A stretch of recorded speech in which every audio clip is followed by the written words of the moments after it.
Hey everyone, Jordan here at Totally Bored, and this is my new series called In and Out, and I'll be talking about games that I have added to my collection, as well as games that I have gotten rid of in the past month. Let's get into the games that I've sold. So the first one was Final Girl, and this is a game where you're taking control of a female protagonist and you are trying to survive against a crazy killer. And these killers are typically based on popular film icons like Freddy, Jason, the Poltergeist, and so on. And I'm gonna keep this one simple. I really enjoyed my time with Final Girl, but I just don't play enough solo games to warrant keeping this in my collection. Now, I should note I also got rid of 3 of the feature film expansions, and they were just collecting dust. I mean, I like the game, but I just didn't really have that draw to play it. If I want to do something by myself, I'll probably read or play a video game, so that's just my personal preference. So instead of keeping such a fun game collecting dust on my shelf, I decided to sell it, and it sold within like 10 minutes of listing. So yeah, hopefully he's enjoying his new copy of Final Girl more than I was. Next up, we have Lord of the Rings, the living card game. And in this game, you're taking control of popular characters from the Lord of the Rings universe, and you are fighting through different scenarios, and it's a really, really fun game. I like this game. I am obsessed with Lord of the Rings as a universe. It's my favorite IP of any IP there is, and it's a great game. Similarly to Final Girl though, it was just sitting on my shelf. I hadn't really had the drive to table it. If I wanted to play a Lord of the Rings game, I was almost always choosing either War of the Ring or Journeys in Middle-earth. So I decided to part ways with this, and it's kind of ironic because I just talked about how this game had replaced Marvel Champions for me, but pretty shortly after making that video, Marvel Champions kind of crept back in, and I had more of a desire to play that. I just think that in Marvel Champions, it feels a little more thematic to me personally. You're controlling one hero. It really feels like you're that hero, very thematic. I'm not even too big on Marvel, to be honest, but it just felt like it matched the theme better, whereas in Lord of the Rings, you're controlling 3 heroes, and it just didn't quite, it just felt like it was missing something for me. I don't know what it was about it, but all in all, I just didn't really want to play it, so decided to sell it. Now, along with this, I did get rid of the Fellowship of the Ring Saga expansion for this, and same reason, I actually never even got a chance to play it or try out the characters or anything, but honestly, I don't miss it, and the people I sold it to seemed a lot more excited about it than I was. The last game I got rid of was Dune Imperium. This is a worker placement deck building game set in the universe of Dune, and players are taking control of one of the leaders of the great houses, and you're trying to fight for 10 victory points. You'll be getting victory points a number of ways, but mostly from building up your relationships with other factions, stealing victory points away from other players, and fighting for victory points during the conquest phase. Now, I love this game. It was my number 8, I believe, on my top 10 board games of all time. I'll go ahead and link that video here if you want to check that out, but it's great. And I only got rid of this game for one reason, and we'll get to that here in a little bit in the video. Now let's talk about the games that I've added to my collection in the past month, starting with the first one here. This is Boop. Now, if you've never heard of Boop, this is a fun little strategy game for 2 players only, where you are trying to get 3 cats in a row on the board. Well, the main thing is you start the game with kittens, and you have to basically grow them into cats by getting 3 kittens in a row. But wait, there's more.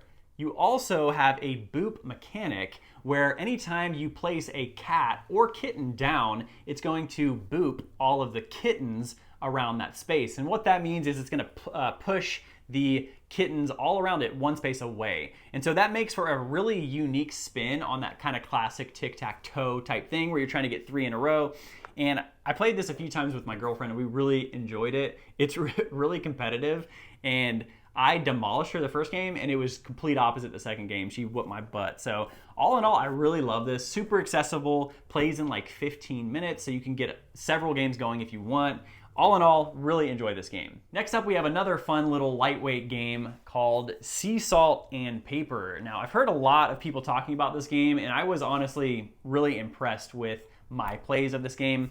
If you've never heard of this, it is a hand management set collection type of game, plays pretty fast, where you can only do 2 things on your turn. You're either drawing cards from the deck or you're playing cards from your hand. Really fast, fun turns. I was not expecting this game to be so brutal. I mean, there are a set of cards that you can play that allow you to draw or take a random card from your opponent's hand. There's another set that you can play that allows you to play another turn right in a row. And ultimately, you're trying to get 40 points by the end of the game.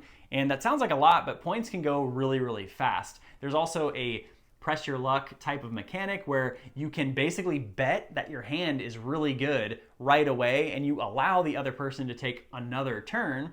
But if your hand still gains more points than them, they lose out on a ton of points. They're only able to count like the colors of their cards. So let's say they had 3 blue cards, they'd only get 3 points that round instead of actually counting up all of the cards and all of the matches in their hand. So it's honestly really, really fun. I enjoyed this a lot and super glad that I picked this up. Now, along with Boop and Sea Salt and Paper, I got a new game called Jerusalem. Now, I honestly don't know too much about this game, but I do know the premise is you are trying to sit as close to Jesus as you can during the Last Supper. It includes mechanisms like worker placement, some hand management, resource management, I believe. Correct me if I'm wrong. But all in all, really, really interesting theme. I do like historical themes in board games, and especially the biblical themes are just really unexplored. You don't see those very often at all. So I'm curious about this. It does look like a pretty heavy game, pretty crunchy. Another game that I am looking forward to in the same light as this is called Ezra and Nehemiah. It is the only game I've ever kickstarted, and that's coming out next year. So looking forward to that one too. But yeah, I don't know what to expect with this. I'm going in with a blank slate. If you guys have played this, let me know what you think in the comments. I'm really interested to see how this is. And I'll definitely be doing some kind of mini review or impressions of this once I get it to the table. Next up, we have one of the entries in the West Kingdom trilogy, and this is Viscounts of the West Kingdom. Now, when I heard about this, I was really, really interested because I love deck building, and this is a deck building game. It looks really unique. I think the board is really cool. It's like this big, huge circular type board with a rondelle, and it just looks super duper cool. I'm really interested in this, seeing how it plays out, and I'm interested in what you guys think about the West Kingdom trilogies. Do you guys have a favorite? Have you played this? What do you think? Let me know in the comments below. I have only played Architects of the West Kingdom, and I thought it was good, but it was actually another game that I sold. It was actually the very first game I sold out of my collection. So we'll see what happens with Viscounts, but all in all, really, really excited to play this. Now, another game I added to my collection is one that just came out like a week ago, and this is the newest entry in the Stonemaier universe. This is Wyrmspan. Now, if you've played Wingspan, there's obviously going to be some similarities that it has with this game. The biggest being that Wyrmspan changes out birds for dragons. It apparently is a little more complex, so I have not played this yet. Looking forward to getting it to the table, but I will say I've played Wingspan, and I enjoyed it. I thought it was a good game. I have it at a 7, I believe, on BGG. But one of the biggest things I couldn't really get into was the theme. And so as soon as you add dragons, it's like immediately S tier. We'll see how this is. I am going to go in with a blank slate, try to give my honest opinions of this when I do play it. But what do you guys think about Wyrmspan? I'm really curious. This seems to be somewhat divisive. I am really excited for it, but what about you? Are you hyped for this? Do you prefer Wingspan? Let me know in the comments below. I would love to chat with you about it. The last game I added to my collection is related to a game that I got rid of earlier, and that was Dune Imperium. I've already told you that I love Dune. It was even top 10 board games of all time, my number 8, I believe. And the only reason I got rid of it was to add this game to my collection, and this is Dune Imperium Uprising. Now, Uprising is a lateral move away from the first game, not really like a true sequel according to Direwolf Games, but the easiest way I've heard this described is that this is like the second movie and Dune Imperium is like the first movie. There are several different changes though made to this game, like sandworms being added to combat. There's a 6-player mode in this game, as well as several changes made to the game board itself. Now, the reason this was a pretty easy decision is that I had no expansions for Dune Imperium 1, and I've heard from several people that if you can only have one, this is the better base game to have. So I just switched it out and am going with this. Kind of a gamble because I have not played this yet, but what about you guys? Have you had a chance to play Uprising? How does it compare to the first game? Let me know in the comments below. I would love to hear your opinion on that.